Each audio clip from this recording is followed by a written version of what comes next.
Olá! Estamos aqui com o Dr. Yuho Matsumoto. Novamente. Novamente. E hoje vamos falar sobre o Maru Educa, que é o curso que o doutor trouxe para falar para gente. E eu estou muito curiosa para saber do que consiste esse curso. E eu tenho mais muitas perguntas ainda.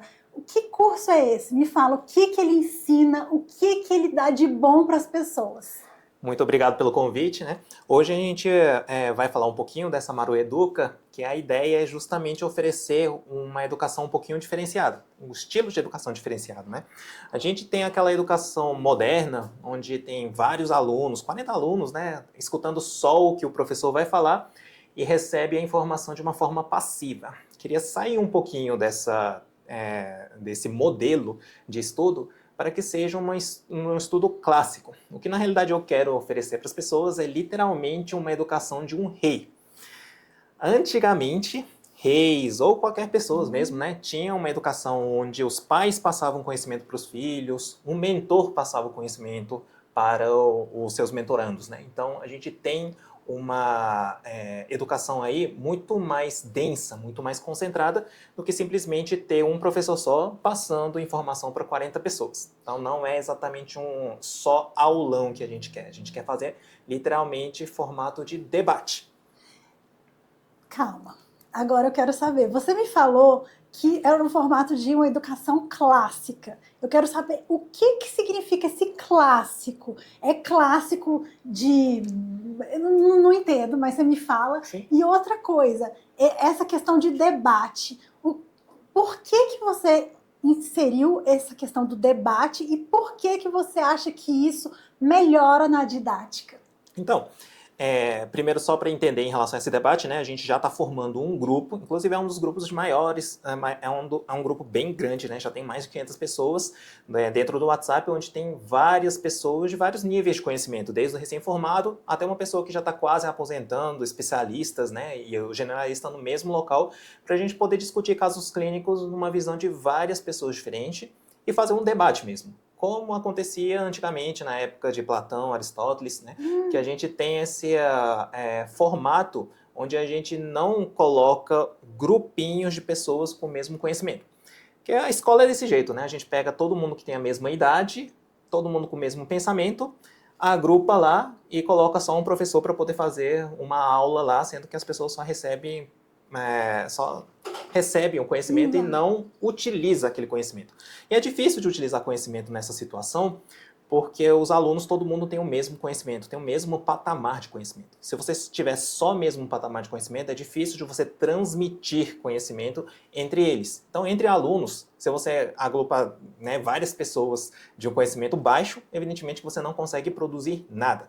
É diferente da educação da Idade Média, da Idade Antiga, onde você tinha várias pessoas de diferente nível que você conseguia, inclusive, transmitir conhecimento entre os próprios alunos. Né? Entre os irmãos, por exemplo, se você estiver estudando junto com o irmão mais velho, o irmão mais velho pode ensinar para o irmão mais novo, e assim como o irmão mais velho recebe também conhecimento do irmão mais novo, porque você às vezes precisa de relembrar aquela sensação inicial de quando a gente começou a aprender aquilo, né?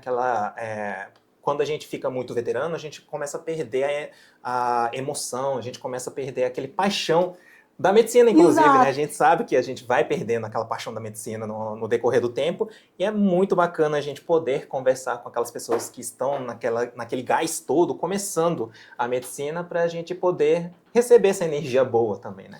É igual criança, né? Criança tem aquele olhar vivo, ela não conhece o mundo e está aprendendo, então quando na fase infantil você aprende muito mais do que qualquer outra fase da vida. Exatamente. Então eu acho que talvez seja isso que você esteja falando. Aliás, a residência médica dentro do conhecimento que a gente tem, né, dentro das escolas que a gente tem, a residência médica é um dos únicos que tem esse modelo clássico, onde você tem o R1, R2, R3, os staffs, todo mundo no mesmo local discutindo o mesmo problema. Né?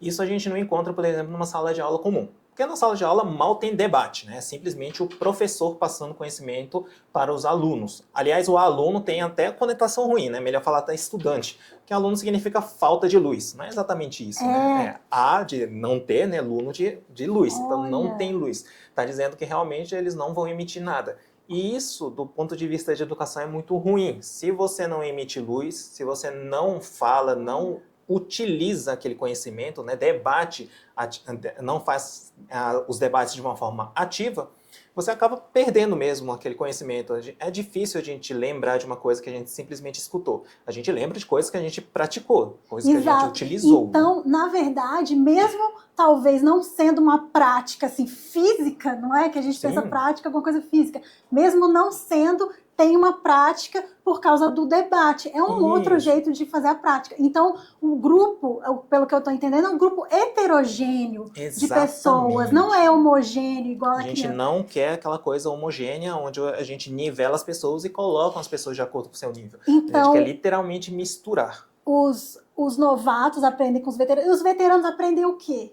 ali? Como que eles aprendem? Ensinando, não é? Isso. O fato de ensinar já é um aprendizado, inclusive é um aprendizado mais potente, né? Ativo. Porque quando a gente simplesmente escuta, a gente não aprende. O que a gente aprende mesmo, na neurociência já está demonstrando isso, né? O output, né? Você jogar, você extrair o seu conhecimento e gerar, né? Falar, isso é muito mais rico do ponto de vista da gente aprender. Até mesmo porque quanto mais a gente tenta ensinar as pessoas de uma forma mais clara, mais simples, a gente precisa de utilizar o nosso neurônio ao máximo para a gente conseguir simplificar, né? A capacidade de você sintetizar. E essa capacidade de você sintetizar, na sua prática clínica, vai ser extremamente importante, porque os seus pacientes são totalmente leigos, gente. Então você tem que ter essa capacidade de transformar aquele linguajar médico totalmente complexo num linguajar extremamente simples para você poder passar para o seu leigo. E isso é treinamento também. Inclusive isso na educação clássica, né, a gente tem a retórica, que é você aprender a falar, aprender a você demonstrar de uma forma mais simples e bela, né, a beleza mesmo. Isso que você está falando da retórica, agora você pegou numa coisa bem clássica, clássica mesmo. Bem filosófica, bem assim importante, dos primórdios da sabedoria, provavelmente. Me explica assim, é isso mesmo? Da onde você tirou isso? Exatamente. E outra coisa que eu queria perguntar também é: da onde você tirou essa ideia de formar um grupo heterogêneo de aprendizado e para aplicar aqui? Na verdade, assim, é tanta coisa que eu quero saber. Pode responder primeiro a primeira pergunta, depois eu quero saber, porque eu quero perguntar muito mais ainda. Sim. Eu mesmo tenho essa vivência em educação clássica, porque eu não fiquei estudando só no Brasil, né? Eu fiquei pulando de países em países. Eu estudei nos Estados Unidos, eu estudei no Japão, eu estudei aqui no Brasil. Você é japonês? Eu sou japonês. Você nasceu lá, no Japão mesmo? Isso, sou japonês nato mesmo. Mas você viveu lá, aprendeu a língua, chegou a estudar A minha mesmo? primeira alfabetização foi em japonês, né? O português é a minha segunda alfabetização. Se alguém percebeu, eu tenho dificuldade, né, de fazer essa conjugação no masculino, feminino. Eu erro com muita frequência o português, porque não é minha língua nativa, que é a minha segunda língua, né? Mesmo? Mas você chegou a passar pelo regime escolar japonês, Sim. Aquele regime que a gente vê que é bem certinho e bem diferente, inclusive, sim, né? E eu passei por várias escolas, então, que a gente chama de educação moderna. A educação moderna, basicamente, é a educação que foi feita depois da Revolução Industrial mesmo, onde, literalmente, os pais começaram a trabalhar e precisou de delegar a educação, né, de pai para o filho, que era a educação clássica, para uma indústria, que é a escola. A escola, de certa forma, é uma indústria de educação, né? Então, a partir daí, começou a fazer a educação de uma forma mais industrializada, literalmente, né? Ter alguma pessoa, um professor, que faz aquela aula para passar homogeneamente, né, para as peças industriais, que são os alunos, né, a receberem informação para servir, né, de mão de obra futuramente, para tornar-se um servidor futuramente. Tanto é que a gente, né, se você for perguntar para qualquer pessoa da escola qual é o sonho, é servidor público, servir literalmente, né? Que é diferente, por exemplo, de uma educação clássica, que antigamente não tinha servidores, né? Todo mundo era empresários, literalmente. Eram pequenos negócios, mas todo mundo era empresários. Então eles não ensinavam, os pais não ensinam os filhos a servir. Os pais ensinam os filhos, naquela época, pelo menos na clássica, né? Era para você ter o seu próprio negócio e você empreender. Então, daí é uma diferença significativa, né? A gente não está na Maru Educa, a nossa meta não é produzir os médicos técnicos, servidores de hospitais.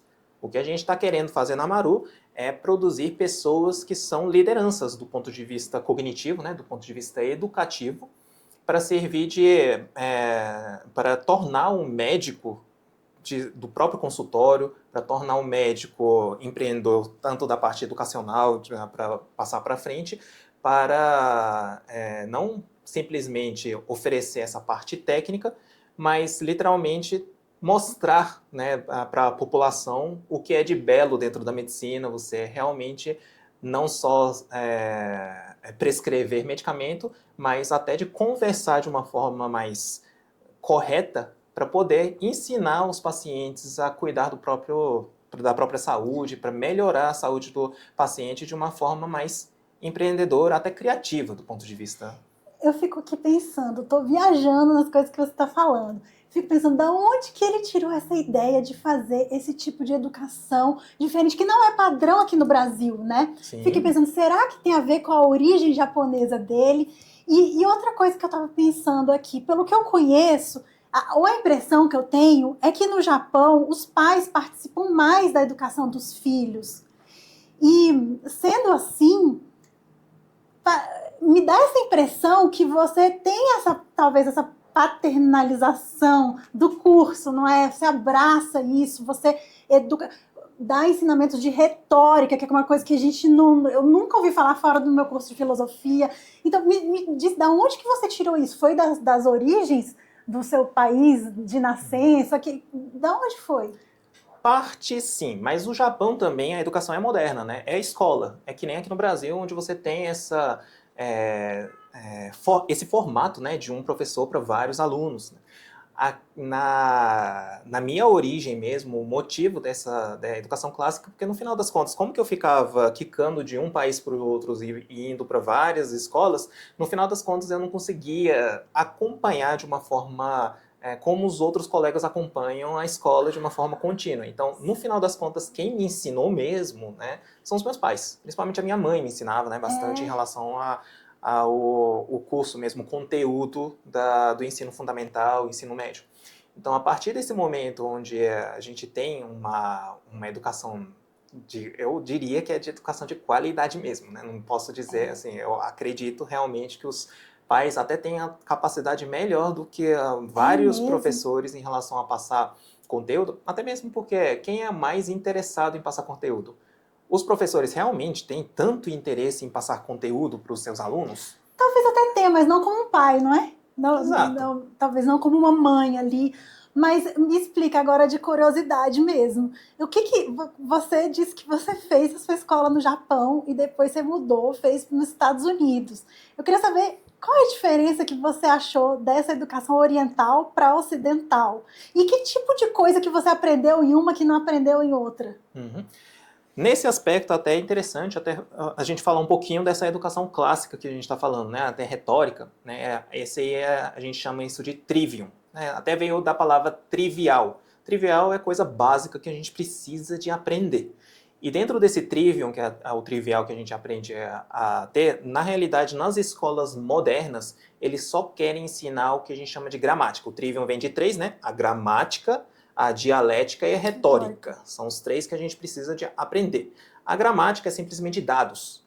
Então, os professores querem passar normalmente somente dados, né? Os dados científicos, dados numéricos, o que aconteceu de fato na história. Esses dados tornam-se muito importante para um servidor, porque o que o servidor precisa é ter dado e saber utilizar esse dado, processar esses dados. Então, basicamente, eles querem que o humano seja um computador. Só que atualmente a gente sabe que se fosse só para processar dado e utilizar os dados mesmo, uma inteligência artificial, qualquer computador vai superar. As mãos de obras de servidores no geral, provavelmente a inteligência artificial vai conseguir superar todos, né, para falar a verdade. O que é diferente da educação clássica para a educação moderna, né, é justamente porque na clássica eles não ensinavam somente a gramática, porque só ensinar dados, só ensinar gramática, para servidor é bom, é suficiente, mas como empreendedor, como dono do próprio negócio, não é suficiente. Não é suficiente você só saber ter esses dados, né, e conhecer esses dados. Você precisa de ter um raciocínio mais lógico, um jeito mais crítico, né, sobre aqueles dados. E essa crítica a esses dados a gente chama de dialética. Dia de separado, lexos de conhecimento. Então a gente precisa de conectar vários conhecimentos diferentes para formar um produto só.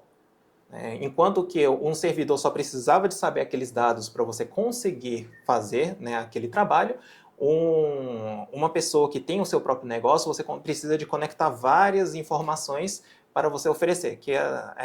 Por exemplo, aqui a gente só com conhecimento médico a gente não vai para frente. A gente precisa do conhecimento médico, a gente precisa do conhecimento de vídeo, a gente precisa de conhecimento de marketing, a gente precisa de conhecimento de conversar com o cliente, as vendas a gente precisa de conhecimento, a gente precisa de conhecimento de várias áreas diferentes. Não é suficiente você ser um técnico de medicina. Para você realmente ter o seu próprio negócio, para você poder realmente utilizar aquilo de uma forma prática como negócio, o administrador, a cabeça, o dono, precisa de ter uma conexão entre esses dados e, inclusive, saber o que a gente não pode utilizar. Porque, às vezes, você tem alguns dados que, se você utilizar no seu negócio, destrói o seu negócio. Porque, realmente, ela não cabe para você. Então, você tem que ter um senso crítico, né, em relação ao uso de conhecimento. Algumas coisas assim, né? Por exemplo, dentro da medicina mesmo, a gente tem várias pessoas que são extremamente especializadas. A gente não pode utilizar aquele conhecimento extremamente especializado, né, em pacientes que não têm aquela doença. Por exemplo, você tem um infarto, você pode utilizar os conhecimentos de medicamentos para infarto para pessoas que não têm infarto? A gente não pode trazer esse conhecimento para ele. O que a gente pode trazer em relação ao conhecimento do infarto é só em relação à parte preventiva. Então a gente tem que anular, né, esquecer de utilizar os medicamentos que é importante para pessoas que já têm lesões cardíacas e pegar somente a parte que nos presta, que é a parte da prevenção para não chegar naquele estágio. E a gente tem que fazer isso de várias especialidades diferentes, né? A geriatria é isso. A gente pega o conhecimento de várias especialidades diferentes, a parte que mais nos interessa, e a gente também tem que ter o raciocínio lógico de negar alguns conhecimentos que podem ser tóxicos se a gente quiser aplicar no paciente. A gente tem que ter, na realidade, um raciocínio de você ignorar alguns estudos. Tem vários que a gente pode considerar, né? Na época do Covid mesmo, na pandemia, teve vários problemas por causa de que as pessoas não tinham um raciocínio lógico bom para você utilizar o estudo científico, né? Na época de Covid mesmo, apareceu um estudo científico dizendo pessoas que têm a vitamina D de dado alto, né, tinham menos Covid.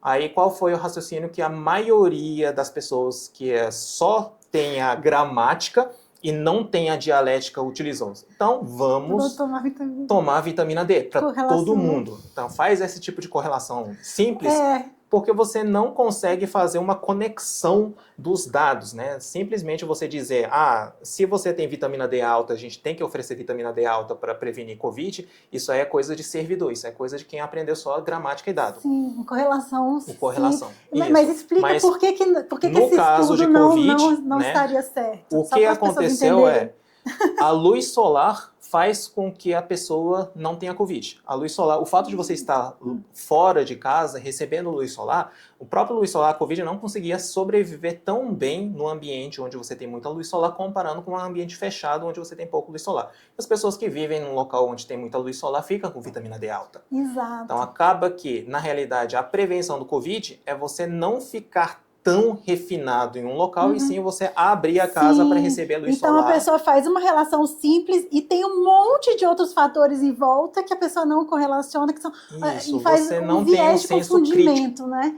Porque Basicamente, aí, a pessoa não tem a crítica. Exato, Né? E exato. a ideia é você, na dialética, ensinar o quão você tem que ser crítico. Então, no curso da Maru, por exemplo, a gente pega um artigo científico e a gente destrincha quais são os vieses que são possíveis de fazer e por que que você não pode simplesmente fazer essa associação lógica fajuta, literalmente. Isso é ouro. É ouro, Sim. Porque realmente, assim, uma coisa é você ter um monte de artigo científico, outra coisa, isso, qual artigo científico é válido, Sim. qual artigo você vai usar para sua prática, não é?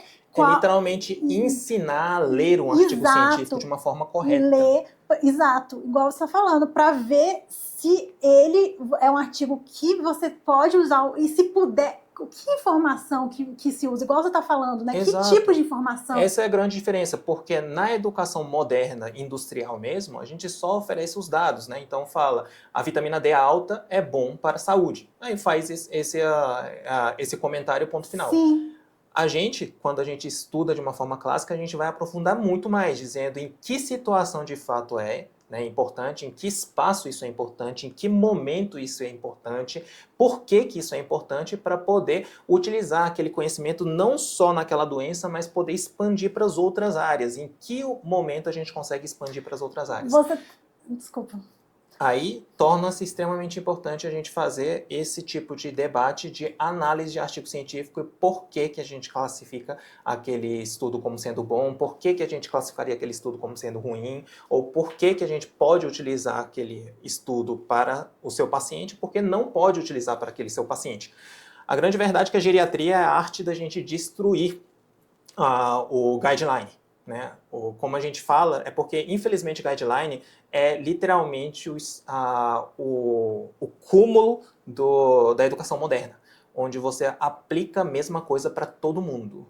Você utiliza aquele dado e aplica aquele dado forçado para todo mundo. Sem usar a variabilidade de cada pessoa, de cada ambiente, de cada E para você ter essa crítica, esse seu raciocínio crítico, você precisa da dialética, você precisa ter capacidade de interligar os dados. Sim. E isso que a gente vai treinar, né? A dialética a gente treina bastante. Esse tipo de dialética vai ser mais difícil de você conseguir ser superado pela inteligência artificial, porque aí vai depender de um programador muito bom a ponto de conseguir programar essa dialética numa inteligência artificial. Então vai demorar muito. Lógica, assim. Né? Essa lógica. Então, o que eu fico pensando é que você está falando assim, uma coisa realmente bem especializada para médicos que chegam para fazer uma pós-graduação, um curso de pós-graduação. Mas, para falar a verdade, isso que você está falando, ao meu ver, se aplicaria para todos os cursos. Sim. Até a gente vê simples coisas no Instagram. Gente, eu não cheguei nem no quadrivium, que é justamente a parte da educação mais avançada. Eu estou falando do trivial, tá? Isso aqui deveria ser trivial. Exato. Ok? Por que o que isso é seria? Mas Desculpa, ainda a gente nem terminou o trivial. Não, Vamos continuar no trivial. Vamos continuar do trivial. Se a gente for pensar somente na parte trivial, e eu, pelo menos assim, a parte trivial eu quero passar para todos os meus alunos, né?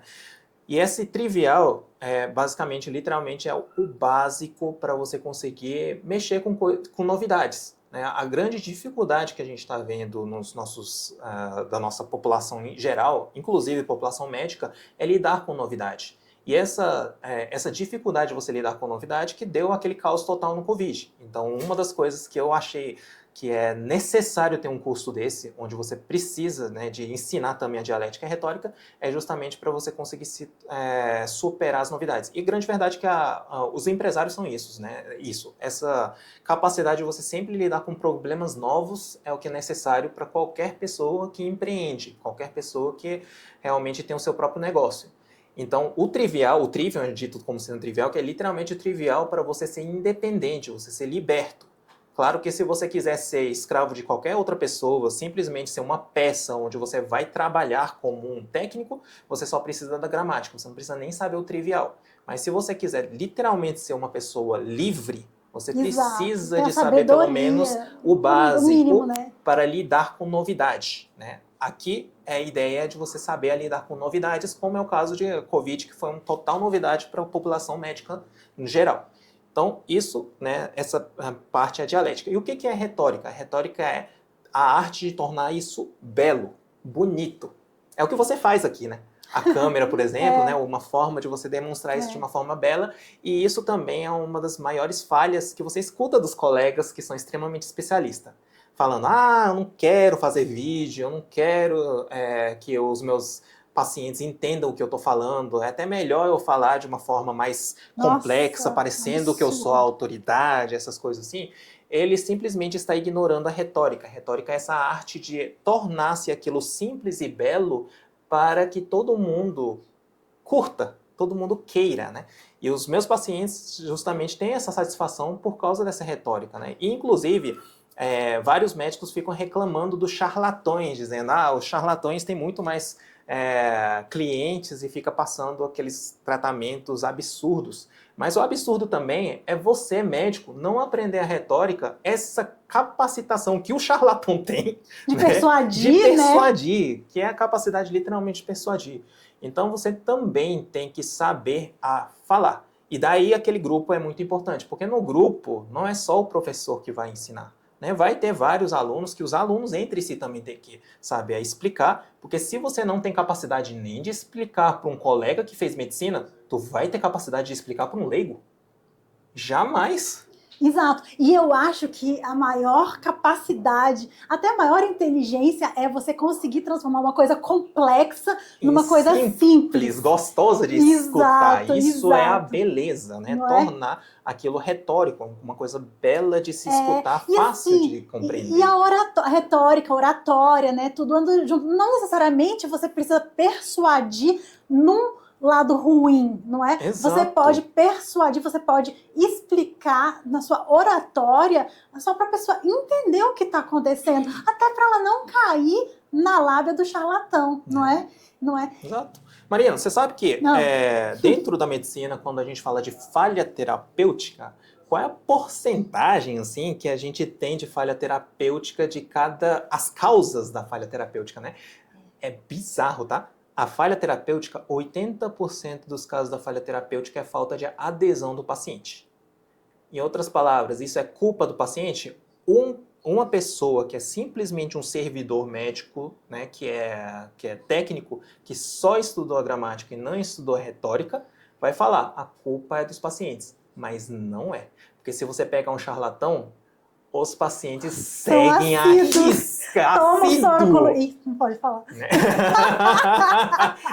Não pode falar, de fato. Mas, o paciente faz tudo certinho, exato. Né? Por que a gente não estuda essas capacitações deles para fazerem os nossos pacientes, né, serem assíduos aos tratamentos verdadeiramente importantes para os nossos pacientes? A gente precisa disso. A gente precisa, inclusive, aprender isso para que seja assíduo. 80% Incrível. Da falha terapêutica é por causa que o médico não sabe a retórica.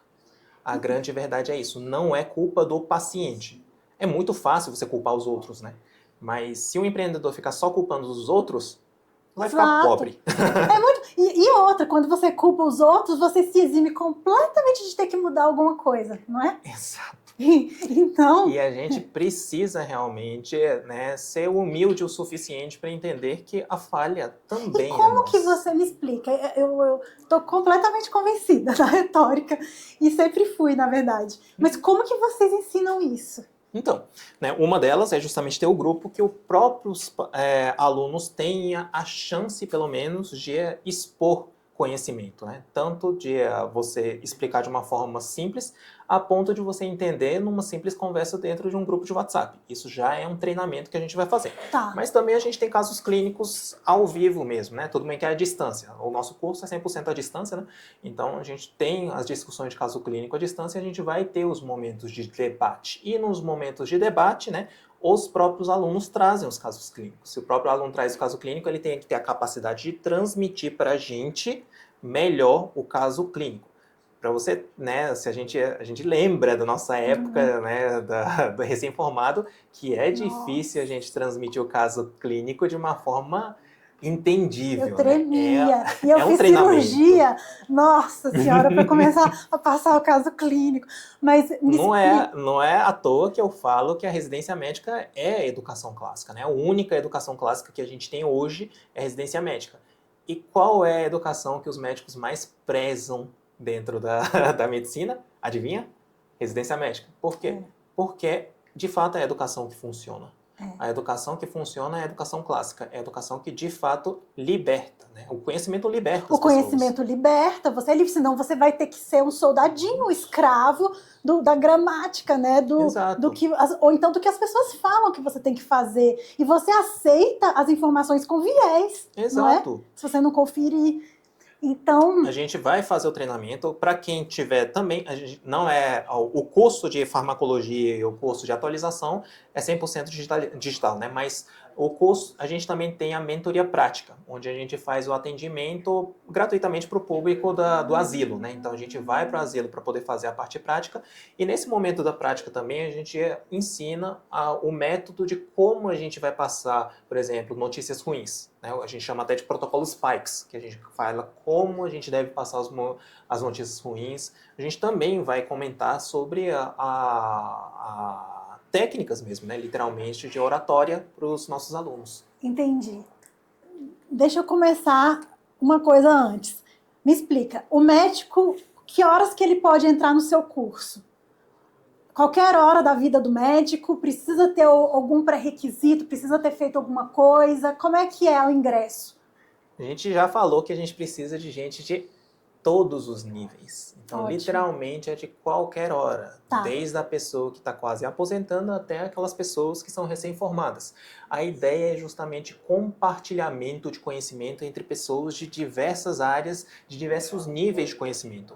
E isso traz tanto do ponto de vista emocional, né, um ganho emocional, tanto de networking quanto de você ficar literalmente animado vendo os médicos recém-formados, né? Se A gente desabrochando, isso, né? E puxa a gente para sofrendo frente, né? também, né? Também, né? Mas Isso e lembra me explica. E aí, me nossa explica origem. como. Sim, ai meu Deus, e não foi fácil, meu Deus do céu. E me explica. Então ele entra no curso, a partir do momento que ele entra, ele já consegue assistir alguma aula? Sim, aí ele vai ter, né? Existe o grupo gratuito, existe o grupo do WhatsApp que é exclusivo, e nesse do exclusivo eu, né, claro, vou oferecer mais serviços do ponto de vista de Claro. presença mesmo, né? Da gente poder fazer É, comentários você não de consegue todos os abarcar casos o mundo, clínicos, né? né? Aí a gente pega o caso clínico e destrincha todos os É, casos clínicos. Então, para o recém-formado mesmo, é muito bacana, por causa que ele tem dificuldade em conduzir a algum caso que viu lá no ambulatório, no hospital, ele traz esse caso e a gente literalmente destrincha para ele conseguir atender no retorno, né? Pede para o paciente retornar e você oferecer melhor conduta possível. E a gente aprende muito, não só nossa, os novos, imagina. Porque quanto... é caso clínico é a prática, né? E é caso clínico Exatamente. dos outros, às vezes é até melhor ainda, porque você não está lá na frente do campo de batalha, mas você está aprendendo com o perrengue dos outros, né? Exatamente. E E assim como a aula, a gente tem uma aula que o raciocínio é literalmente um raciocínio bem mais abrangente e integral do que qualquer especialidade, né? A gente pega literalmente como que a gente oferece a saúde para o paciente. Porque a medicina a moderna mesmo, né, da educação moderna é baseada em doenças. Como a gente deve sanar as doenças. Isso aí também a gente não aplica dessa forma dentro da geriatria. A gente utiliza a medicina de promoção de saúde, onde a gente quer o bem-estar físico, emocional, social e espiritual. Às vezes, né, o próprio tratamento dá um mal-estar, né, ambiental, dá um mal-estar social e emocional para oferecer um bem-estar físico. E isso, né, não pode ser não interessante, não seja interessante assim para os nossos pacientes. Então a gente também debate nessa visão um pouquinho diferenciado, né, do ponto de vista do tratamento, não só simplesmente tratar a doença, mas pensar em, às vezes, ignorar o tratamento de doença para oferecer a promoção de saúde. Essa visão mais integral também, literalmente, é para você sair dessa visão moderna, da educação moderna, onde é muito A mais B, né? É uma coisa Sim, muito exato. exata para tornar-se uma coisa que é real. A realidade não é tão exata assim, né? Eu lembro na minha fase da cirurgia, a gente rodava na UTI. Eu fiquei um tempo dentro da UTI, fazendo todos os procedimentos, fazendo tudo. E eles ensinavam assim: não adianta você focar na doença, por exemplo, você quer matar aquela bactéria. Você dá uma bomba de canhão, você taca fogo, você faz tudo. Mata o paciente junto. Exato, mata a bactéria, mas mata o paciente junto. Então o paciente fica lá. Nossa, então assim, realmente, isso da promoção de saúde é extremamente relevante, porque realmente a medicina está muito focada em ver doenças. E os pacientes também. Então, o livro-texto e as aulas dos médicos são todos isso, dessa assim. forma, né? E a gente traz justamente essa nuance de dificuldade que a gente tem na prática mesmo, né? Da gente, o que a gente vai priorizar em cada situação. Então, a gente pega um caso clínico de polifarmácia, literalmente destrincha medicamento por medicamento falando. Isso que eu acho o máximo. Inclusive, essa polifarmácia que vocês destrincham, no livro, por exemplo, não tem falando sobre os custos medicamentosos. Né? Aqui, na nossa aula, a gente vai sempre falar sobre custo medicamentoso. Porque é outra questão, não é social. Que o paciente não adere. Não adianta você pegar o melhor remédio do mundo se o paciente não vai conseguir comprar, Sim, não é? Está dentro dos 80% da falha terapêutica. Exato. E a culpa é 100% do médico, nesse caso. Interessante essa parte do curso. Mas me fala aqui, a parte prática, como é que é? Tem alguma frequência? O aluno que decide quando ele está preparado para ir para a prática? Vocês que decidem? Como que se dá esse processo de ir para a prática? Eu também sou totalmente contra o que o povo fica falando. Ainda não é tempo, porque não tem a maturação suficiente para isso, né? Gente, na época medieval, uma criança de 7 anos de idade ia para o trabalho do pai aprender como que o pai trabalha. Né? Esse negócio de maturação aí é balela, né? Até assim, porque, convenhamos, a gente aprende, a gente faz a faculdade 4 anos ali, mas a hora que tem que botar na mão na massa que a gente vai ver. É assim? Não imaginava. Aí que a gente aprende, não é? Exato. Então, realmente, eu acho que... eu também sou muito contra dizer que precisa de um pré-requisito para ir para uma prática. Você tem que ir. Tem algum tempo limite para realizar a pós-graduação toda? Algum tempo mínimo?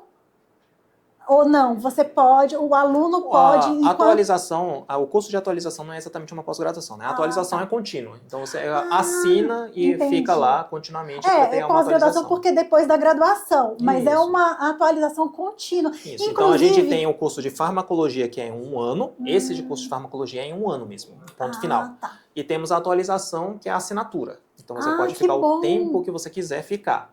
E tem a mentoria também, que é a assinatura, onde é a mentoria prática. Aí você vem comigo em Brasília para aprender nos asilos, aproveita, faz o seu serviço social, né? Paga para a população que a gente aprendeu, né?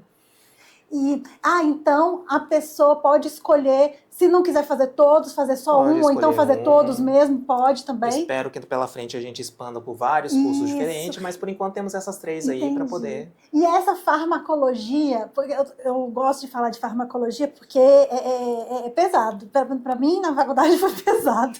Calcanhar de Aquiles quase todo mundo, né? Convenhamos, mas também tem a questão de que a farmacologia na faculdade é um dos motivos também que eu coloquei a farmacologia dentro do curso, porque a gente sabe que é a parte mais falha dentro da faculdade. A farmacologia na universidade é ensinado pelo farmacêutico. Exato. E a gente não está nem aí em relação à produção de medicamento, como produz medicamento, qual é a reação química que faz.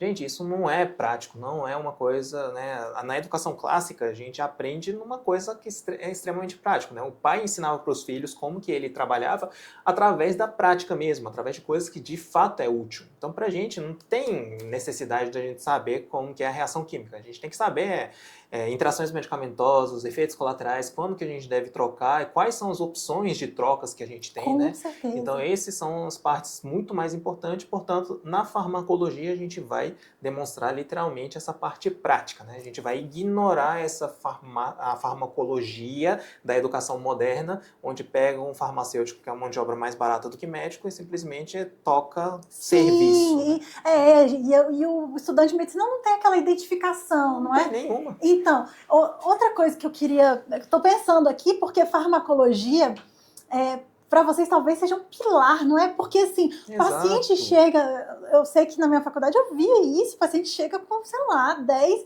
Outra receita, mais 10 remédios.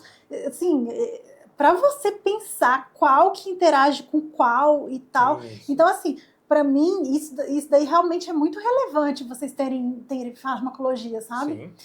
Claro que a gente vai também falar sobre aquela parte da farmacologia chata, que é a farmacodinâmica e a farmacocinética, mas justamente para ver em relação à interação medicamentosa. Sim. Né? Quais são os locais que aquele medicamento atua? Se atua para aumentar a noradrenalina, vai que você tem vários medicamentos que atuam para aumentar a noradrenalina. Vai ter efeito colateral por causa disso, né?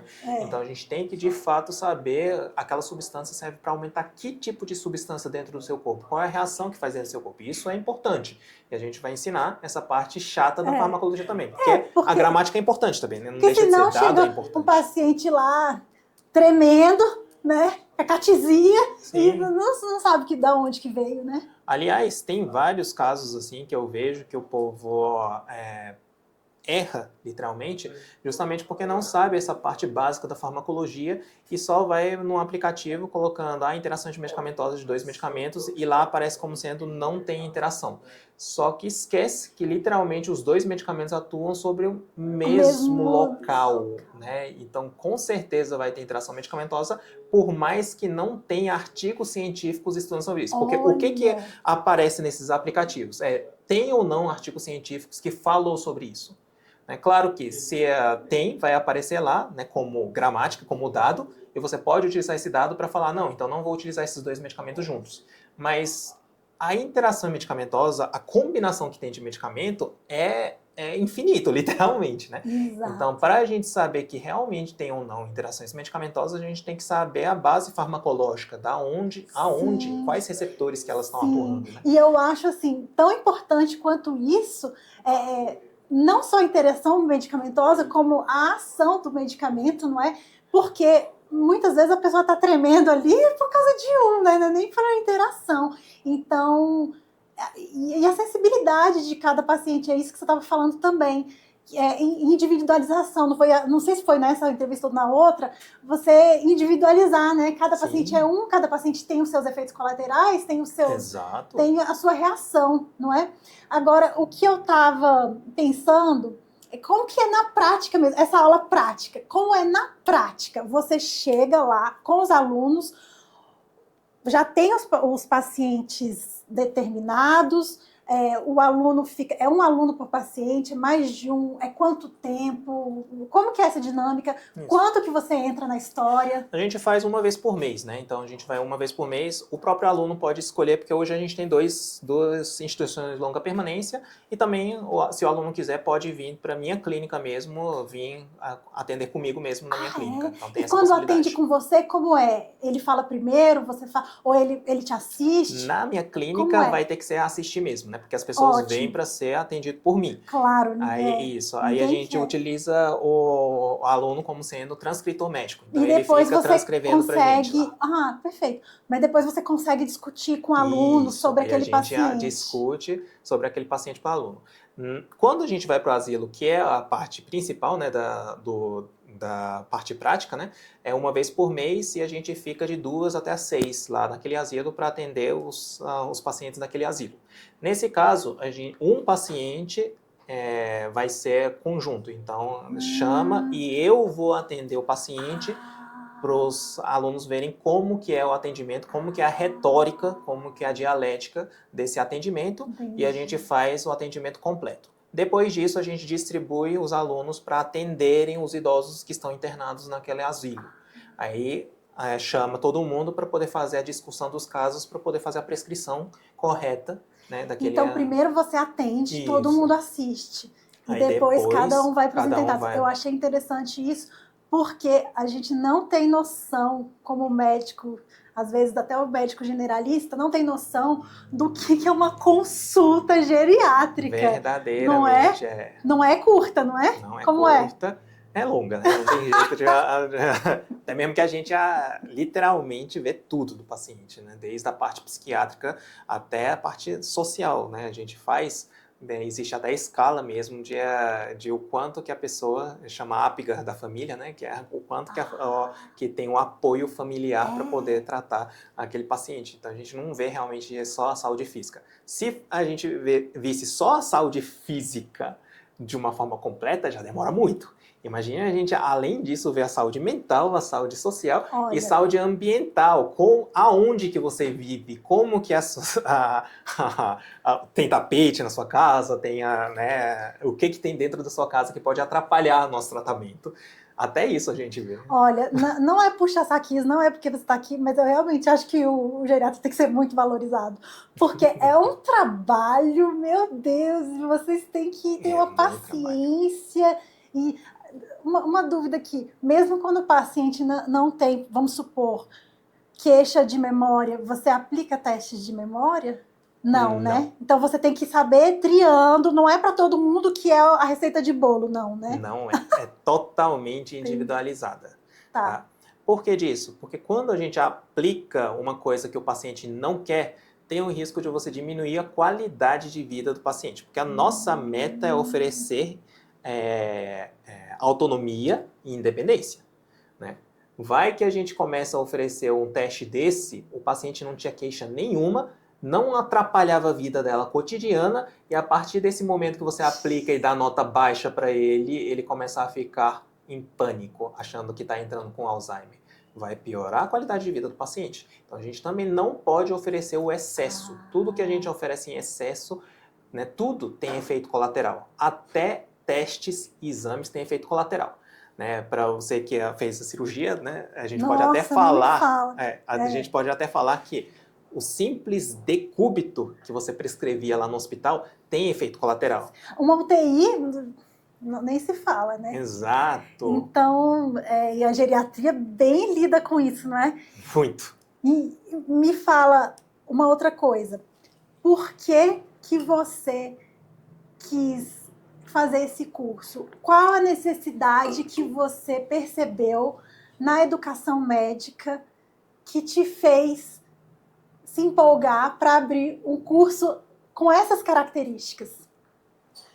Principal é que, literalmente, eu vejo muitos médicos que tornou-se simplesmente um servidor, né, que processa banco de dados, né? Isso é, inclusive, culpa nossa, né, de que teve uma cultura aí de que todos os pacientes a gente pegava e colocava um bocado de exames complementares, exame de sangue, exames de imagem, entregava ao paciente, voltava e, de acordo com aquele exame, prescrevia o medicamento e entregava. E a partir desse momento você consegue ver que esse tipo de atendimento vai ser facilmente substituído por inteligência artificial. E todo mundo, eu vejo que assim, que acabou de sair da faculdade, todo mundo tem essa ideia de fazer o trabalho como se fosse um computador. E todos os meus alunos, eu sou professor também de graduação, né? E todos os meus alunos vêm conversar comigo. Doutor, eu tenho medo de ser substituído pela inteligência artificial. E eu falo com categoria, eu não vou ser substituído nunca por uma inteligência artificial. Né? Dificilmente a pessoa vai fazer a dialética, vai fazer a retórica como eu faço, então, que é um básico. Só de você saber esse básico trivial do Trivium, eu tenho quase certeza de que você não vai ser substituído pela inteligência artificial até a sua morte. Pelo menos, né, esses 40 anos não vai ser substituído. As pessoas que só aplicam a gramática dentro da medicina, sendo um servidor, né, aprendeu com a faculdade ser desse jeito, infelizmente a faculdade ensina para ser desse jeito, vai ser substituído por inteligência artificial. Então eu quero, na realidade, ajudar esses meus alunos que formaram na faculdade, que têm esse desespero, a não ter esse desespero, né? Ter essa qualidade de vida, ter essa segurança de que você não vai ser substituído. Você está tranquilo com isso? Você tem segurança, diferente dos seus alunos que estão começando... Eu nem falei do Quadrivium, tá?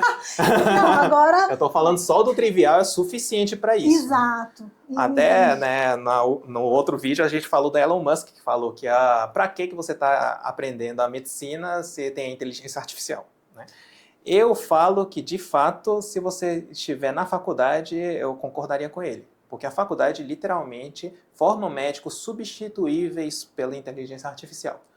Mas se você for aprofundar comigo, eu posso te dizer eu que concordo. você não vai ser substituído pela inteligência artificial.